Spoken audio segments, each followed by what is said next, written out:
I just want to highlight a few things. I'm worried really about how much fuzzy thinking is going on in the world.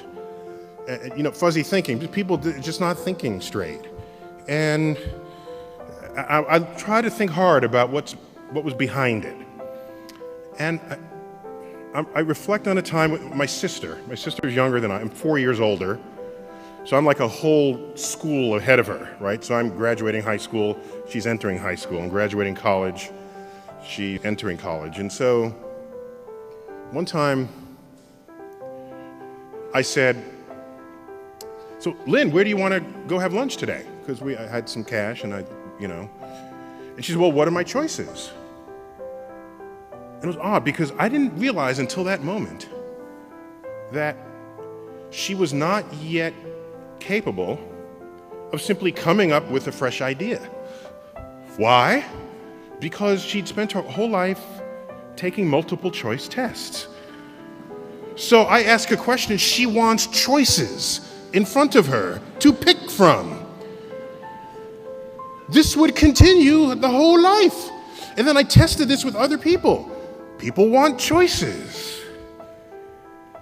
And I realized maybe it's hard to just think originally and come up with a fresh thought that the person who's offering the question hadn't thought up yet. Because I think somehow in our society we're hell-bent on the answer. The right answer. Because when it's the right answer, it's the right answer. And when it's the wrong answer, it's not the right answer. Consider this following example. Imagine you have a spelling bee.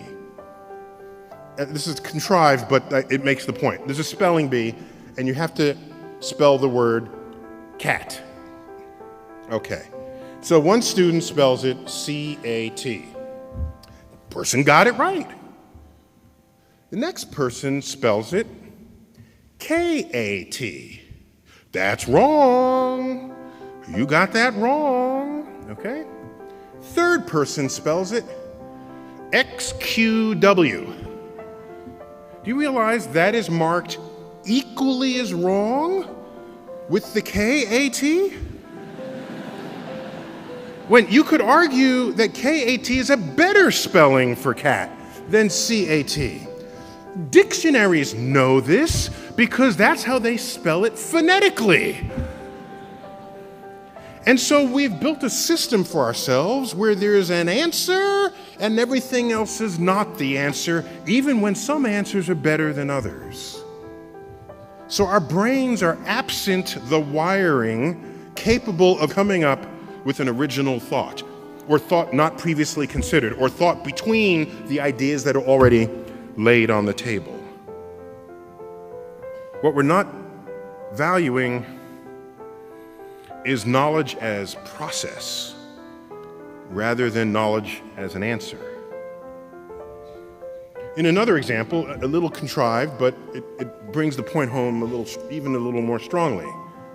If you're an employer and two candidates come up looking for a job, and this is, again, a contrived example, and you're interviewing the two candidates, and you say, as for part of this interview, I just want to ask you, what's the height of the spire on this building that we're in? And the candidate says, "Oh, I was an architect. I've majored in architecture for a while, and I memorized the heights of all the buildings on campus. I know the height of that spire is 150 feet. In fact, 155 feet tall." Okay, turns out that's the right answer. That's the right answer. And the person came up with it in seconds. That person goes away. The next candidate walks in.